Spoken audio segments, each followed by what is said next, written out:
طيب بسم الله الرحمن الرحيم إن الحمد لله نحمده ونستعينه ونستهديه ونستغفره ونؤمن به ونتوكل عليه ونعوذ بالله من شرور أنفسنا ومن سيئات أعمالنا من يهده الله فلا مضل له ومن يضلل فلن تجد له وليا مرشدا وأشهد أن لا إله إلا الله وحده لا شريك له وأشهد أن محمدا عبده ورسوله صفيه وخليله أرسله الله بين يدي الساعة مبشرا ونذيرا وداعيا إلى الله بإذنه وسراجا منيرا أدى الأمانة ونصح الأمة وجاهد في الله حق جهاده وصلوات الله والسلام عليه وعلى آله وصحبه ومن استنى بسنتهم إلى يوم الدين ثم أما بعد. We begin as we should and as we do all things with the name of Allah, the most beneficent and the especially merciful, and we ask Him and Him alone to send His peace and His blessings upon our dear and beloved teacher, leader, and guide, and the best of examples for the Muslims and for all of humanity, Prophet Muhammad sallallahu alaihi wasallam, upon his pure family, his good companions, and all of those who would attempt to follow in their footsteps until the day that we meet our Creator. Allahumma ameen. So, assalamu alaikum wa rahmatullahi wa barakatuh, and welcome everybody. Alhamdulillah. Today is going to be our first session covering the book Al-Risala At-Tabukiyya, after we've already had like a little hiatus. I think it's 3 weeks now it's been that we stopped after we had finished the other book by Imam Ibn al-Qayyim, Ad-Da'u wad-Dawa. And so, alhamdulillah, but it was a much needed break. I hope everybody had a blessed Eid in the company of loved ones and family, inshallah. But now that we're back, this book, Risala At-Tabukiyya, or The Message from Tabuk, is also by the same author from the book that we did last time, Ad-Da'u wad-Dawa, Imam Ibn al-Qayyim, rahimahullah ta'ala. And as far as the science that it's in, and kind of like the main meat of this book is tazkiyah or suluk, what's known as like purification or spiritual purification, which could also be like personal spiritual development and growth, which is a very important Islamic science, which is a lot of times for many people neglected, people overlook it, right? When people start thinking about studying the deen of Allah subhanahu wa ta'ala, they oftentimes think about, grammar, nahu, sarf, fiqh, usul al-fiqh, hadith, mustalah hadith, aqidah, etc., all which are important, significant, necessary, whether it be the sciences themselves or sciences that allow you to understand them better, like nahu and sarf.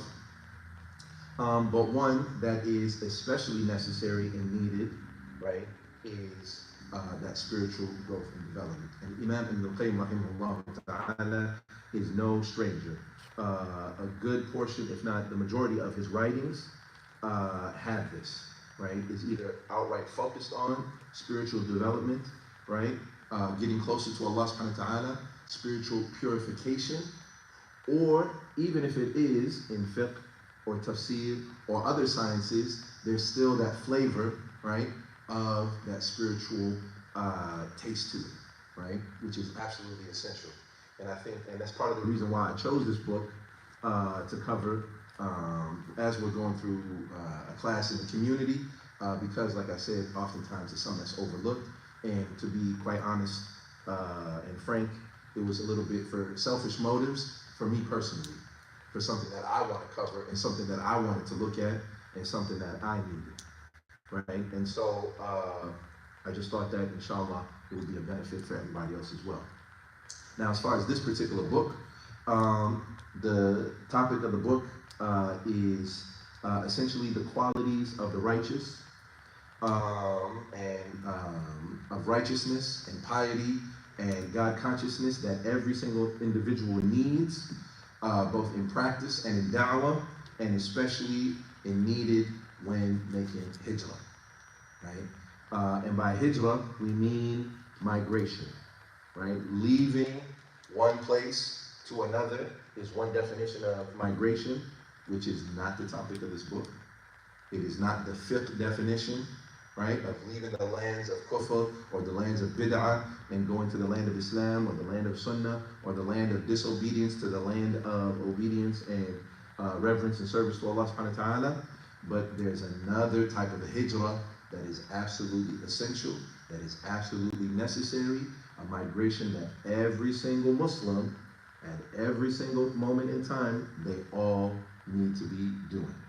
That they should all be traveling, and that is to Allah and His Messenger, sallallahu alayhi wa sallam. Every single Muslim. And so this is really the summarization of the book. What does it mean to migrate to Allah subhanahu wa ta'ala? What does it mean to migrate to the Messenger sallallahu alayhi wa sallam?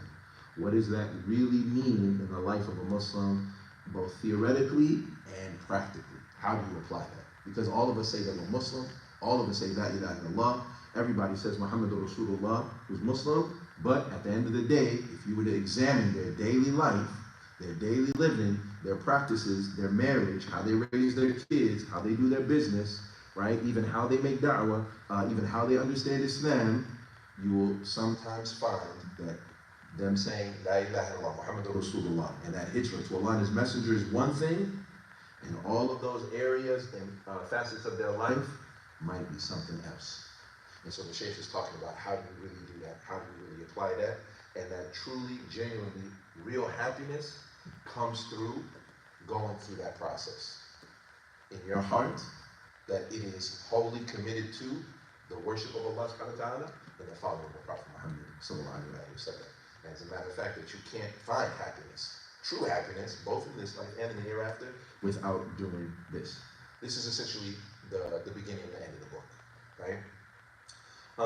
And so, inshallah, there's a couple of things that we want to do on the outset. So last time when we were going through the book, we were covering, or excuse me, rather reading it in Arabic, right? And then I was kind of freestyle translating it, or on the fly. But inshallah, for the sake of time and brevity, and keeping what we hope will be anywhere between 10 to 12 sessions, to keep it within that time frame, we're going to forego the Arabic, and we're going to stick with the English. And we're just going to read through the English book and explain that for a few reasons. One, I just mentioned about time, but then also secondly, because the book has been made available in the WhatsApp group, whether it's in the WhatsApp group for the exclusively for the class, or the one that's general for the masjid, what's the name of it? Salat BPIC, right? Or Salat BPIC. So if you're in that WhatsApp group, I made the book available there, and in the WhatsApp group that's just for the class, and only announcements for the class. So if you want to follow along, we're going to be covering exactly that same book. So there won't be no discrepancies, inshallah. So we're going to be going through the English. And you're going to find in that translation of the book, it goes through it introduces the background of the book. I would encourage you to read it. I'll mention a few things, but I would encourage you to go back to it. And then also it'll talk about a little bit about the background and who Imam Ibn al-Qayyim rahimahullah, who he is, which we covered in the last class. So we're going to forego that today, inshallah ta'ala. Lastly, a correction, because Allah khair, the Shaykh pointed out, the class starts at 8 o'clock, which most of y'all seem to know. But in the announcement or whatever that I made, even though in the text I mentioned 8 o'clock, but when I was speaking, I mentioned 7 o'clock, because I was thinking about another class that I have. But at any rate, the class is at 8 o'clock. The class is at 8 o'clock, inshallah, until Maghrib. So that gives us, give or take, about an hour, inshallah ta'ala. Tayyib? Khalas. So, Bismillah, Alhamdulillah, wa salatu wa salamu ala Rasulillah, wa ala alihi wa sahbihi wa man wala, thumma amma ba'd. So we begin with the name of Allah. And we ask that Allah subhanahu wa ta'ala send His peace and blessings upon the Prophet Muhammad sallallahu alaihi wasallam, and that He bless the author by the knowledge that he has, and may He bless us as well. Allahumma ameen. So, قال المصنف رحمه الله, the Shaykh, Imam al-Allama, Muhammad ibn Abi Bakr, better known as Imam Ibn al-Qayyim al-Jawziyah, abbreviated from, or as Ibn al-Qayyim. May Allah have mercy on him, and may Allah be pleased with him. He said the following in the message that he sent out from Tabuk on the 8th of Muharram, 733. So, just so you know, the Shaykh, his name is Muhammad ibn Abi Bakr. That's his name. Muhammad, the son of Abu Bakr. Abu Bakr is his dad's name. His name is Muhammad. He is more commonly known as Ibn al-Qayyim al-Jawziyah. Ibn meaning the son of, Qayyim meaning the chancellor or the dean or the, principal of a school, and the name of the school, al-Jawziyah. So his dad was the principal of a school called Jawziyah. And so he was known as the son of the principal of the school. But he's commonly known as Imam Ibn al-Qayyim. And he sent a message. So this book is actually a message that he wrote, and he actually talks about it, a little bit about it at the end of the book. He wrote it as a gift to his brothers and some of his friends and other colleagues, like who are also sheikhs, that he was either studying with or that he was teaching from his students, right? Tulab al-ilm. And it was a letter that he wrote on his way back from Hajj, and he was passing through the city of Tabuk, right? Because it said that he sent it from Tabuk on the 8th of Muharram. And as he was in Tabuk, hence the name of the book is called Al-Risala At-Tabukiyya, the message from Tabuk, because he was passing through there. On the 8th of Muharram in the year 733 Hijri, which makes him about 42 years old. And quickly, I want to ask, does anybody know from the seal of the Prophet ﷺ the significance of Tabuk? Does anybody know? No. Tabuk is where the Ghazwat of Tabuk, where they went to. There was a fight that was about to happen at Tabuk where the Romans ran away at the end of it. Yes. So, in the seal of the Prophet ﷺ, in the 7th year of the Hijrah, right, one of the, or probably the greatest at that in the time of the Prophet ﷺ, the largest army that had been gathered, about 20 or 30,000, to fight not what we commonly think of as the Romans. When we think of the Romans, we think of Italy and Rome, but they are part of the Roman Empire, but it was actually the Byzantines, so more properly it probably would have been Greek or whatever, but they were part of the Roman Empire, right? But at any rate, that's the significance of Tabuk. And so when he was on his way back, he wrote this book, what we would call a book, but he just wrote it as a letter to his brothers, right? As a gift to them. And subhanAllah, he actually talks about at the end of the book also the importance and the significance of your friendship, your relationship, your companionship, right? The people that you have in your close inner circle, that it should be built upon righteousness, advising each other, guiding one another, and even, dissuading one another from what's wrong, and, vices and things like that. And that should be what friendship is built on. Companionship is built on.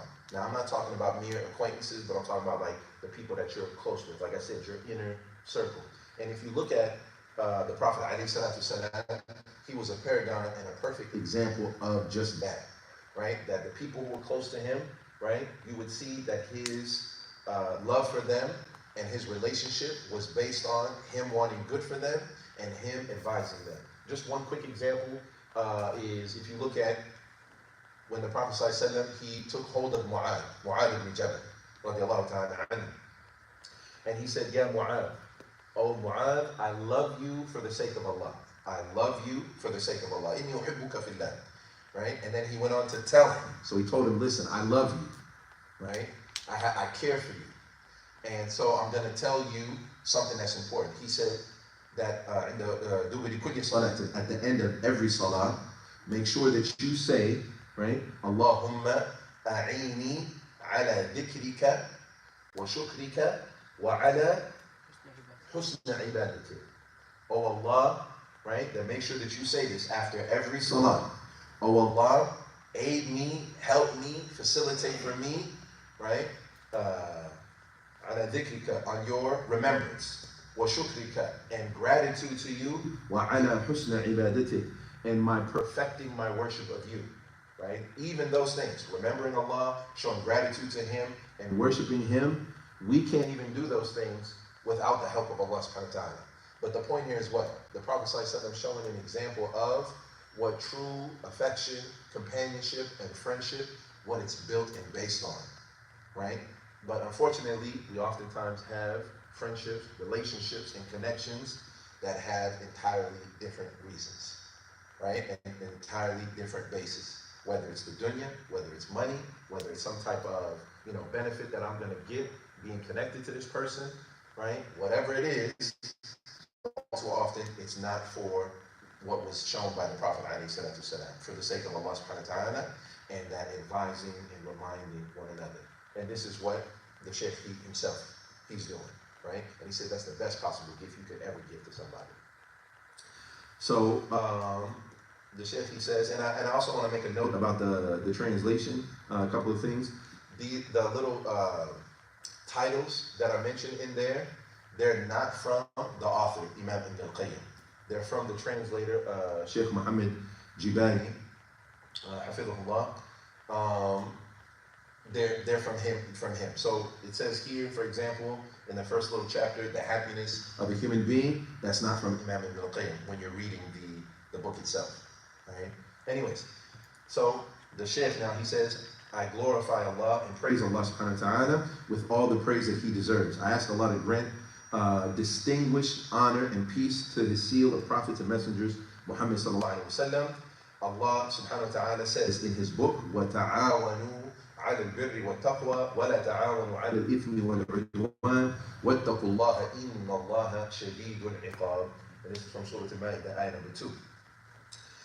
Help one another in bir, and we'll go on to explain what the bir means, and the taqwa, and the same, we'll explain what that means, and do not help one another in ithm, or sin, and udwan, which is transgression or animosity, and revere Allah, or fear Allah, be mindful, conscious, love Him, fear Him, fear Allah subhanahu wa ta'ala. Verily, Allah is severe in His punishment.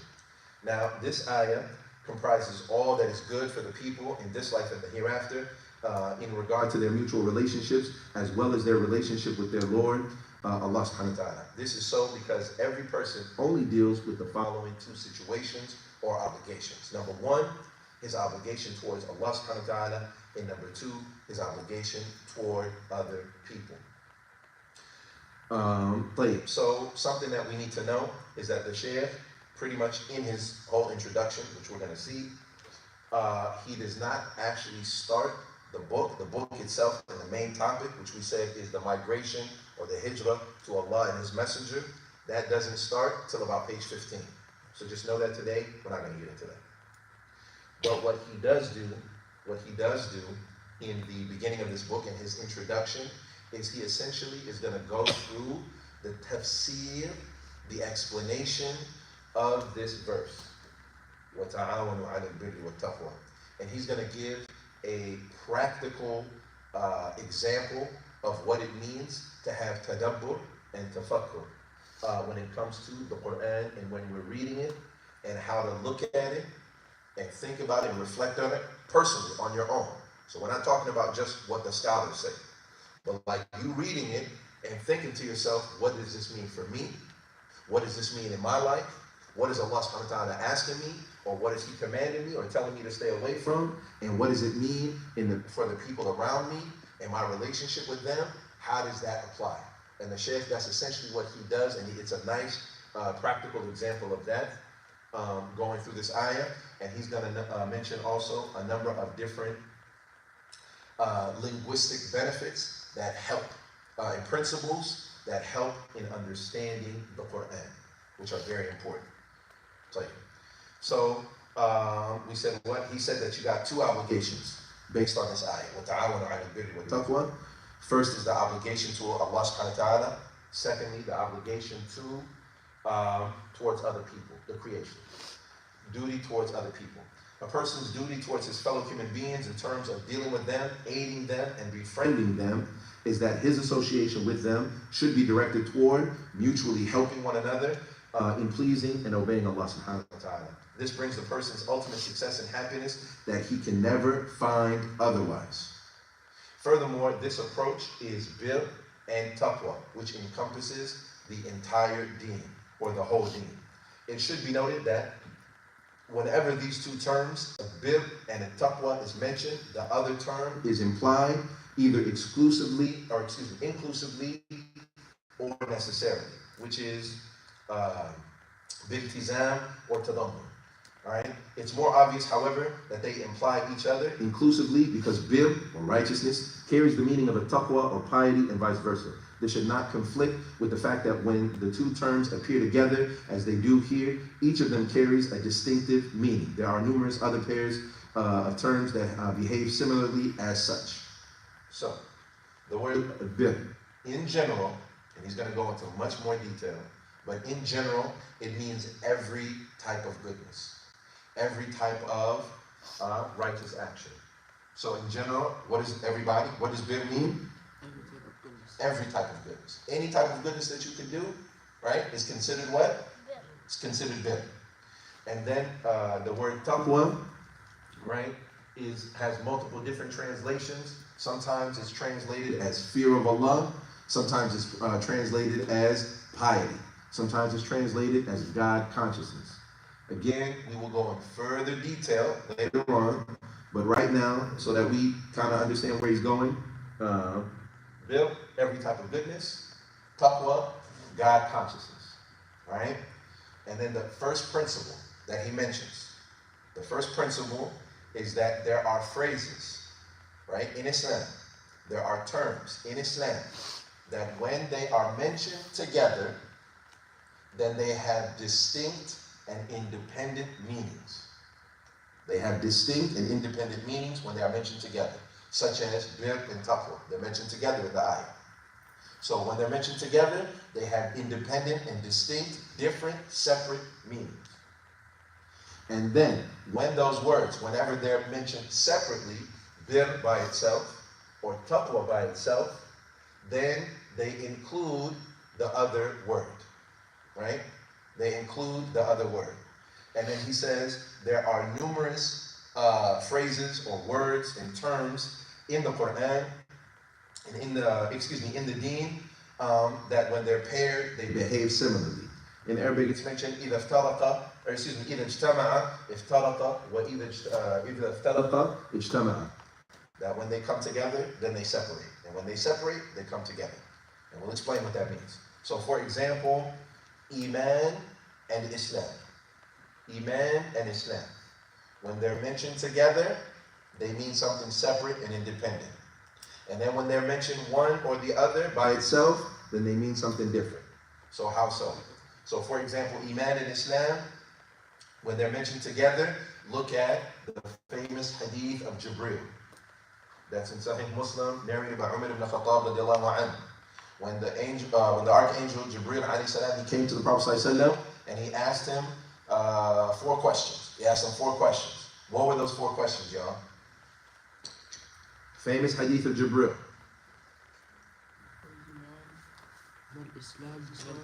What is Islam? And what is Iman? And what is Ihsan? And what are the signs of the hour? He did ask when is the hour, but the Prophet ﷺ told him,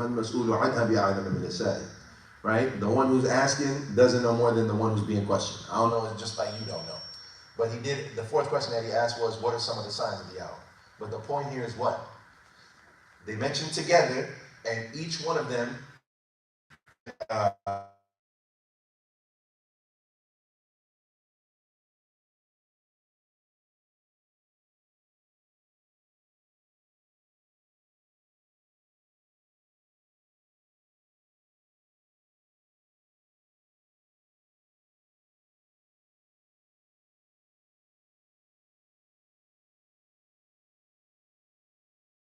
Arkanul Iman Sitta.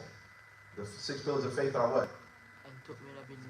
To believe in Allah, the angels, the books, the messengers, the day of judgment, and qadr, destiny, fate, predestiny, right?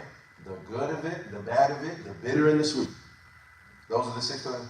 When Islam and Iman are mentioned together, this is what Iman means. It's talking about the internal part of Islam. And then Islam means, right? He said, أخبرني عن الإسلام. And the Prophet ﷺ said what? Again, I know he's not the only Muslim in the room. What are the 5 pillars of Islam, y'all? Yeah, Jama'ah. The testimony of faith, to bear witness that there's no one worthy of worship except Allah, and Prophet Muhammad ﷺ is his messenger, to establish the 5 daily prayers, to pay the zakah, to fast the month of Ramadan, and to make the greater pilgrimage, whoever is able to do so, at least once in a lifetime. Tayyib. So now, when they're mentioned together, that's what they mean, separately. The outer aspects of Islam, that's the pillars of Islam, and the inner aspects, that's the arkan al-iman. When they're mentioned separately, then of course, if someone is to say, are you Muslim, i.e. Islam, you would say yes. And you also mean, not only do I pray, and not only do I fast, but I also believe in those 6 pillars, right? And all those things that it entails. It means that. Tayyib? Now, so another example is, and again, this is from the Sheikh he's mentioning. He mentions 1, 2, 3, 4, 5, 6 different examples. Iman and al-a'mal al-salihah. Faith and righteous good deeds. Allah subhanahu wa ta'ala mentions them together often in the Quran. Right? إِلَّا الَّذِينَ آمَنُوا وَعَمِلُوا صَالِحَاتٍ. Those who believe and do righteous good deeds. He said whenever those 2 things are mentioned together, right, then they mean something different. And when they're mentioned separately, obviously part of righteous good deeds is you believing in Allah subhanahu wa ta'ala, right? Faith. For example, the Prophet ﷺ, he said, right, that faith, right, is تشهد أن لا إله إلا الله وأن محمد رسول الله. Excuse me. That faith has multiple branches, right? أعلاها شهادة أن لا إله إلا الله وأن محمد رسول الله, right? وأدناها إماتة الأذى عن الطريق, right? Which he called it the branches of faith. Allah subhanahu wa ta'ala called it, the Prophet ﷺ called it faith, but he said the shahada, which we all know, belief in Allah, tawheed, etc. But he also said, as a branch of faith, is what? Removing something harmful for the road. You normally, when you think of faith, you think of different, points or things that you believe in. But he said, no, you picking up some, brushing off some nails off the road or removing some glass so people don't get hurt or from the sidewalk or whatever, that's also part of your iman, right? When they're mentioned separately. This is also an example too of dhikrul khas ba'd al-'am, which means to mention something specific after having mentioned something general. Mentioning something specific after mentioning something general, which happens a lot in the Quran. And an example of this in English would be, let's say for example you have a babysitter for your kids. And you tell them, I want you to be careful and make sure that you look after the kids, right? And make sure you give Muhammad his medicine. Make sure you take care of the kids and make sure you give Muhammad his medicine. Now, Muhammad's one of the kids. And is not taking care of the kids, giving the medicine would have been part of taking care of the kids? No. So, even though it's part of it, mentioning it because it's especially important. Because he's got to have his medicine. I know I said take care of the kids, but I want to make an extra point to point out that you really need to take care of that he really needs his medicine. I know that's part of taking care of the kids. So Iman and A'mal al-Salihah, righteous good deeds, they're a part of faith. It's part of Iman. But to accentuate and show how important it is, right, to mention it, especially even though, right, it's included in. Does that make sense, y'all? Great. So then the Shaykh goes on, more examples. The faqih, that example, that principle of mentioning phrases that, or terms that when they're mentioned together or when they're separate. Faqir and miskin. Faqir being a poor person, and miskin being a needy person. The difference between the two, faqir is somebody who has nothing. Faqir is somebody who has nothing, right? And they're poor and they need help. Miskin is somebody who they have something. They may have been able to pay their rent and they had enough money for gas, but towards the end of the month, they ran out of food. They don't have, enough food at the end of the month for them and their family. They have some money. They have, the brother got a job and his family, right? They got a roof over their head, but he's miskin. He doesn't have enough, right? So now, when those two terms are mentioned together, this one means specifically someone who has absolutely nothing. They're homeless, destitute, they ain't got nothing or near anything. And this one is someone who's simply miskin. But if you said faqir by itself, then that also might be, you might call a person who has a little bit of something, he's faqir. And vice versa. Somebody who's miskin, and you simply mention that individually, you mean the same thing. That he's miskin, and he might not have anything at all. Fine. Then he goes on, fusuq and isyan. Fusuq being corruption, and isyan being disobedience. And an example of those two terms being mentioned together in the Quran in Surah Al-Hujurat, Allah subhanahu wa ta'ala says, وَكَرَّهَ إِلَيْكُمُ الْكُفْرَ وَالْفُسُوقَ وَالْعِسْيَانَ. That Allah subhanahu wa ta'ala, right, He made it distasteful and made you hate it in your heart. Fusuq, corruption, right? And isyan, disobedience. And Imam Ibn al-Qayyim, rahimahullah, and this is in the footnotes, in the explanation or the translation, right? The Shaykh, he adds, the translator adds an explanation of Imam Ibn al-Qayyim from another work that he did called Madarij as-Salikin, which is the rank of the seekers, which is a very, very beautiful book, also about Tazkiyat al-Nafs. But anyways, explaining the difference between fusuq and isyan. So I think it's worthwhile just to mention it here. Which, by the way, the book is available in English. My dad just said it. So Imam Ibn al-Qayyim, he explains the difference between these two terms as follows. Fusuq indicates committing a prohibition, that is something that's not allowed, that entails a great sin, sometimes reaching the level of disbelief, yani kufr. And the isyan, on the other hand, is simply disobeying Allah subhanahu wa ta'ala's commands. So when fusuq and isyan appear together, they indicate committing acts prohibited by Allah subhanahu wa ta'ala. When either of the terms appears alone, it implies the meaning specific to the other. So fusuq are grave transgressions, serious transgressions against Allah subhanahu wa ta'ala that could even reach all the way up to kufr. Whereas isyan is simply disobedience, right? So for example, one might be zina, that would definitely be considered fusuq. And let's say, for example, listening to music, it's disobedience to Allah subhanahu wa ta'ala, but that's not on the same level. That would simply just be in, right, isyan, right? Ma'siyah. And then the other term that he mentions is munkar and fahisha, which he also explains the difference between the two in Madarij as-Salikin.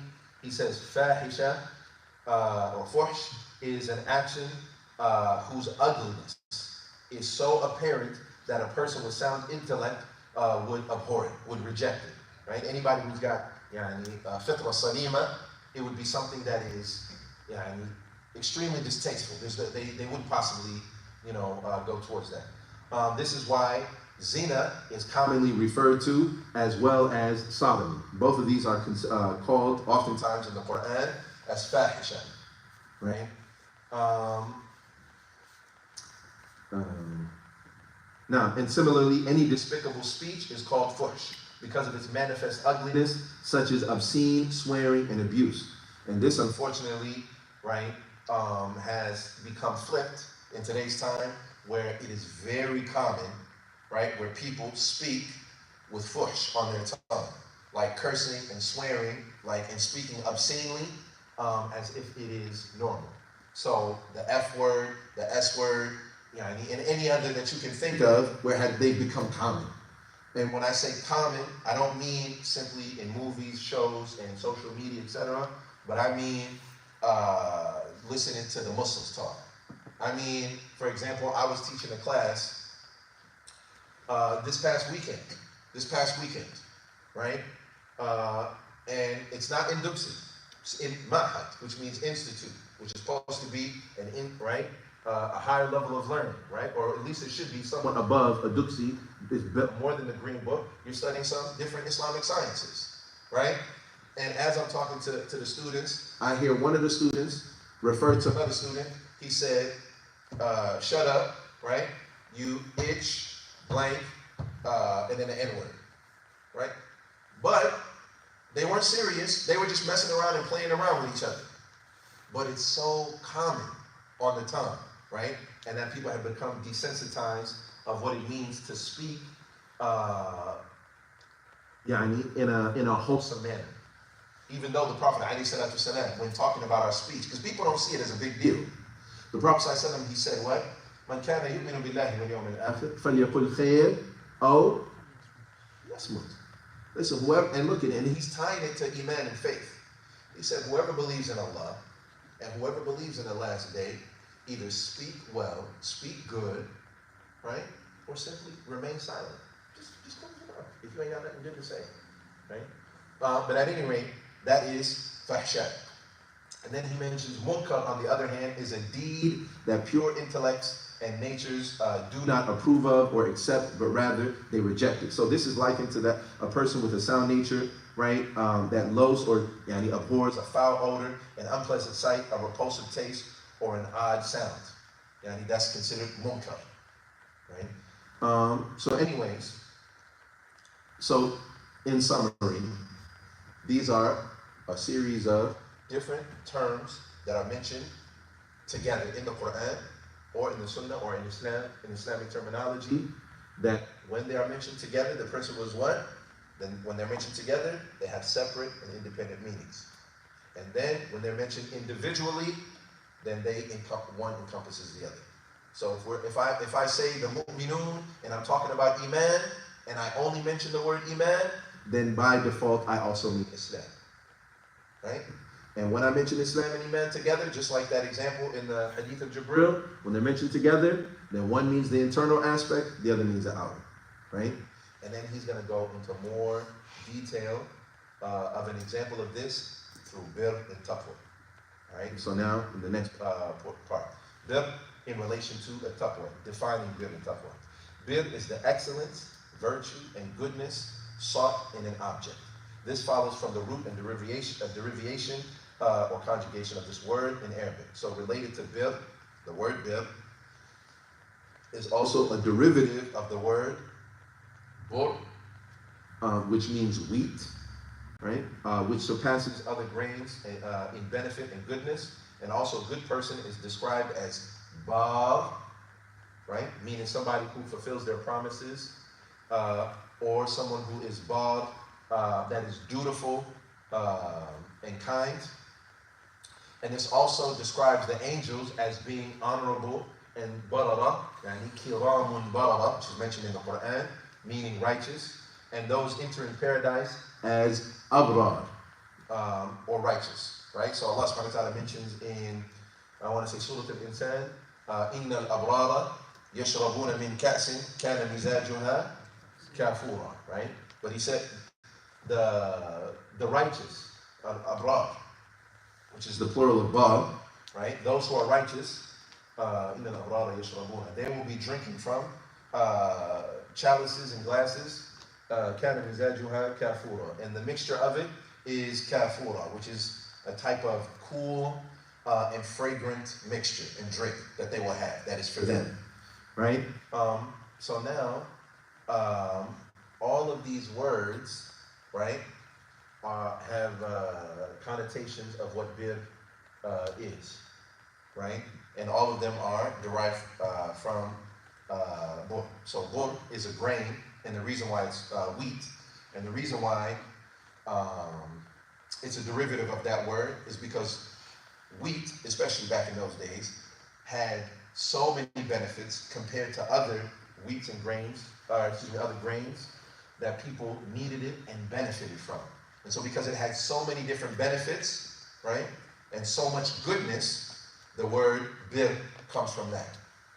There's so much goodness. So somebody who has an overwhelming amount of goodness and an overwhelming characteristic of righteousness, benefit, khair, integrity, doing good, serving. So when do you hear that word bir? Oftentimes, especially like what I just mentioned now.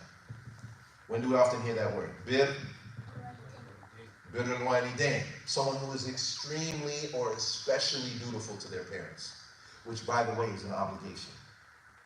That's the bar, right, that we're supposed to start at when it comes to our parents.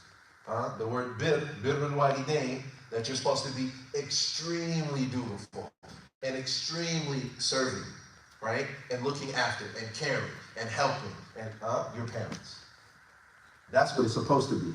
Unfortunately, being here, it's been reversed, where it's just expected that kids, when they reach teenage age, that they're hormonal, that they get disrespectful, talk back, etc., which is the exact opposite of the standard that Islam has.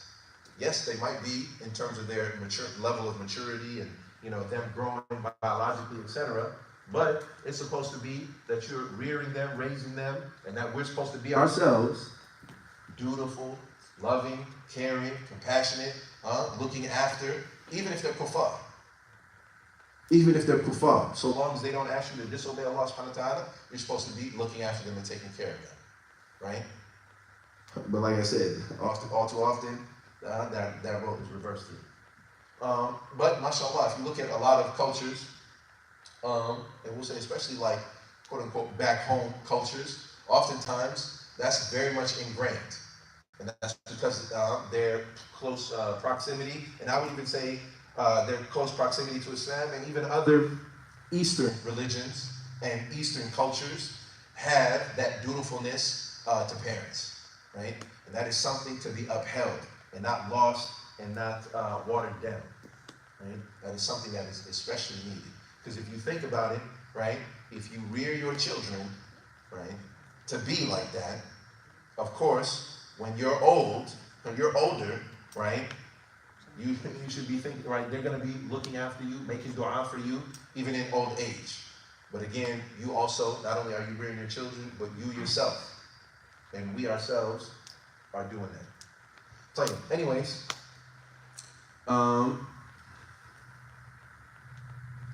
so he says, bir then comprises all forms of goodness and perfection expected in a human being.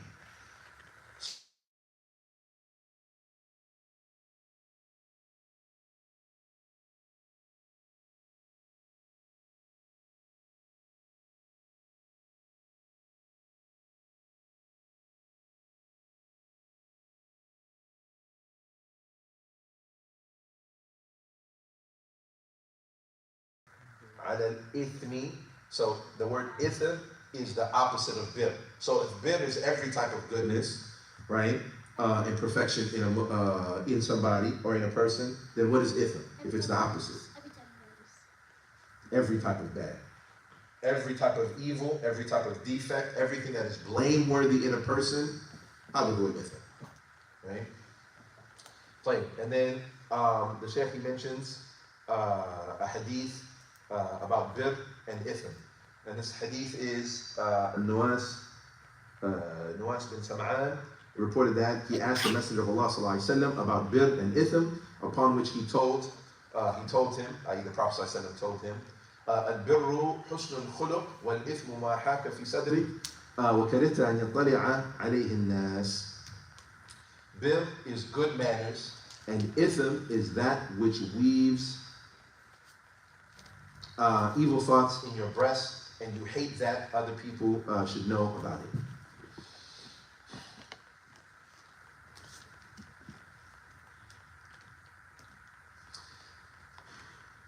So essentially, the companion, he came to the Prophet ﷺ, and he asked him, what is bir and what is ithm?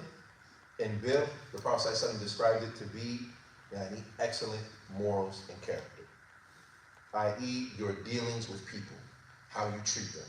This is bir, right? So how you treat your wife, how you treat your kids, how you treat your parents, like we were just mentioning, how you treat your colleagues, how you treat your neighbors, how you treat your enemies. How you treat your enemies, even prisoners of war, etc. All of that, he said, dealing with them nobly, respectfully, right? Distinctly, hada huwa al-bir. Husn al-khuluq, right? Is having good manners and character. And that should be the standard of the believer, the Muslims. And then he said, وَالْإِثْمُ مَا حَاكَ فِي صَدْرِهِ. And ithm, right, which the Shaykh already said is what? And everything that's blameworthy in a person, every type of evil, reprehensible behavior. The Prophet ﷺ said, described it as being something that bothers you. Haka fi sadrik, meaning in your chest, like the expression, like it doesn't sit well with me. I don't feel right. You're about to do something, but it doesn't feel right. He said, and not only that, not only is it something that you're bothered when you do it, which ironically enough, sometimes people still do things, even though it doesn't feel right. He said, but to add to that, if that's not enough, right? وَكَرِهْتَ أَنْ يَطَّلِعَ عَلَيْهِ النَّاسِ. It's something you wouldn't like people to know that you were doing it. You wouldn't want them to see you doing it. If it's something that you're ashamed of, or you wouldn't want your mom to see you doing it, or you wouldn't want your friends to see you do it, or the people to see you doing it, then it's probably what? It's probably something you shouldn't be doing. You might not even know. Halal, haram, I'm not even sure. But if I was doing it, you know what I'm saying, and people knew that I was doing that thing, I wouldn't feel comfortable with them knowing that I'm doing it.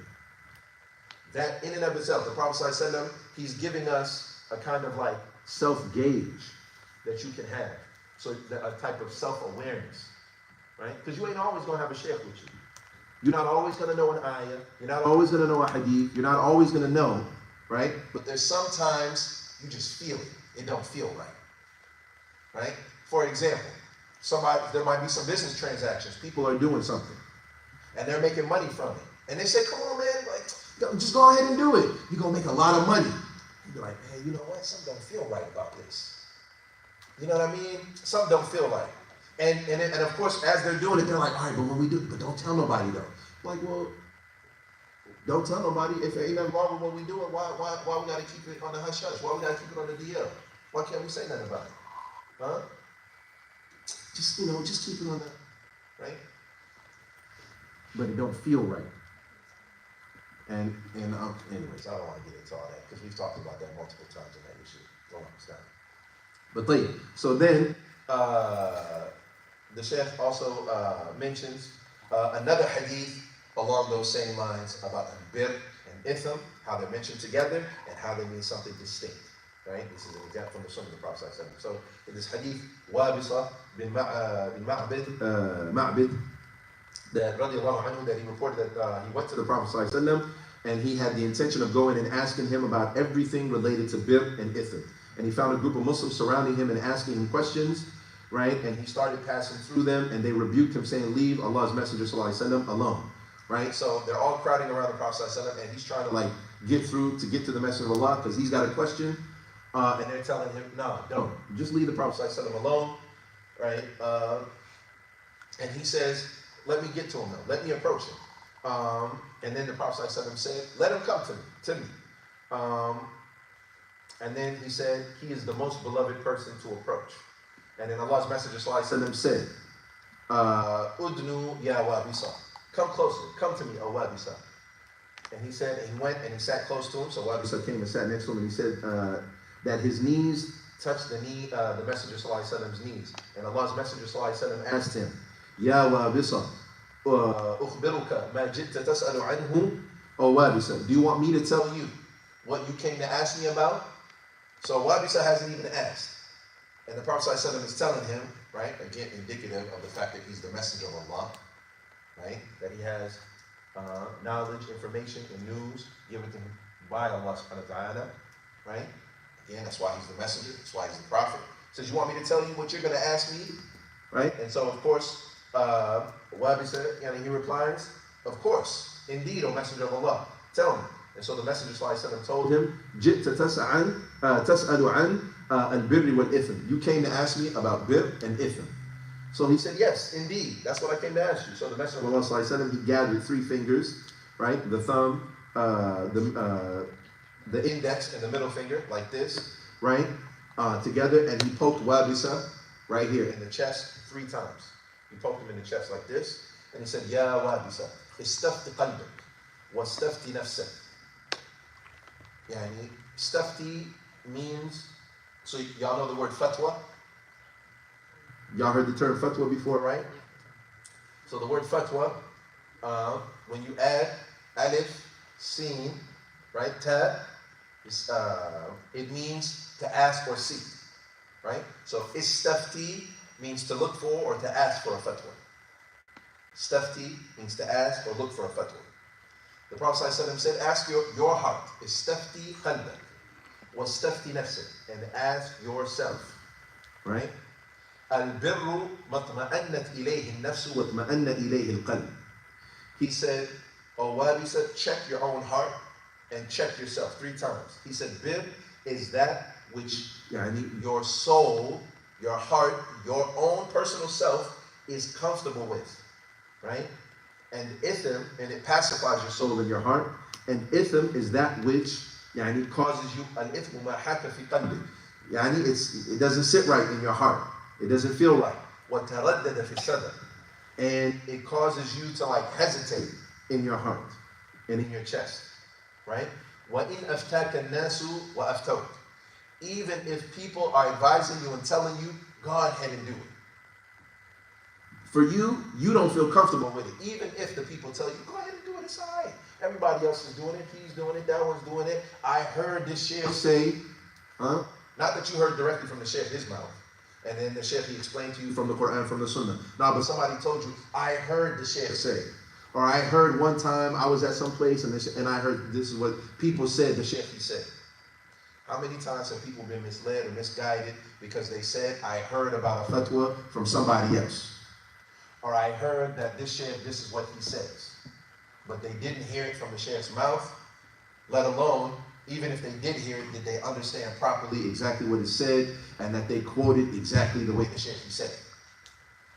So anyways, he said, even if it bothers you. So again now, the Prophet ﷺ, and this is very important for us brothers and sisters, because again, you don't always have a sheikh with you. You might not have studied a masala or an issue. Paused. Khalas? It's paused. Did you unpause it? No, it's not working. Khalas, then just push the button. X. No, not the X. Sure. Where it says pause, just say the. What does it say? Oh, it's just frozen. No, it's not. It is. Khalas. Oh, okay. ها؟ خلاص؟ أذان؟ خلاص طيب إن شاء الله. خلي أكمل هذا وإن شاء الله نتوقف. طيب. And so the last thing is this hadith. Another hadith that the Shaykh mentions. Abu Tha'laba al-Khushani reported that he asked Allah's Messenger ﷺ, "Oh Allah's Messenger, tell me what things are permissible to me and what things are prohibited." The Prophet ﷺ, he said, "Al-birru ma sakanat ilayhi an-nafs واطمأن إليه القلب والإثم ما لم تسكن إليه النفس ولم يطمئن إليه القلب وإن أفتاك المفتون." Oh, كما قال النبي صلى الله عليه وسلم. He said, bir is that which you are comfortable with in your soul, or that pacifies the soul and comforts the heart. And ithm is that which does not feel comfortable to you in your soul, nor comfort the heart, even if the advisors advise you differently. Again, this is subhanallah, the Prophet ﷺ giving us tools on how to be self-aware when it comes to your dealings, what you're doing, and actions. And of course, now this is relative, right? Because sometimes you might feel comfortable with something, right? Because you are used to it, or it's habitual, or you grew up in a particular environment, and it might not be something that's right. But relatively speaking, relatively speaking, a fitra salima, right? The natural disposition that people have, right? Those things that are good, we naturally incline towards things that are good and pure. And there's a natural distaste for things that are not. And the more this sense is cultivated, right? The more that sense is cultivated, the more you are able to navigate things, even if you're not sure. Because you'll do what? If I'm not sure and I don't feel comfortable with it, it might even be something halal and permissible. But because you don't feel comfortable with it, until I get some clear knowledge, Allah said, His Messenger said, you become more careful and distance yourself from that thing because it don't feel right. And this is actually something called wara, right? Which is like beyond simply doing what we're supposed to and what is, right and just, but even where you leave off things because you're not sure if it's okay or not. And sometimes it ends up being that you actually end up leaving off things that are even halal, but you don't know that it's halal. All you know is, you know what I'm saying, I don't feel right. So I'm gonna leave it off until I get some proper knowledge.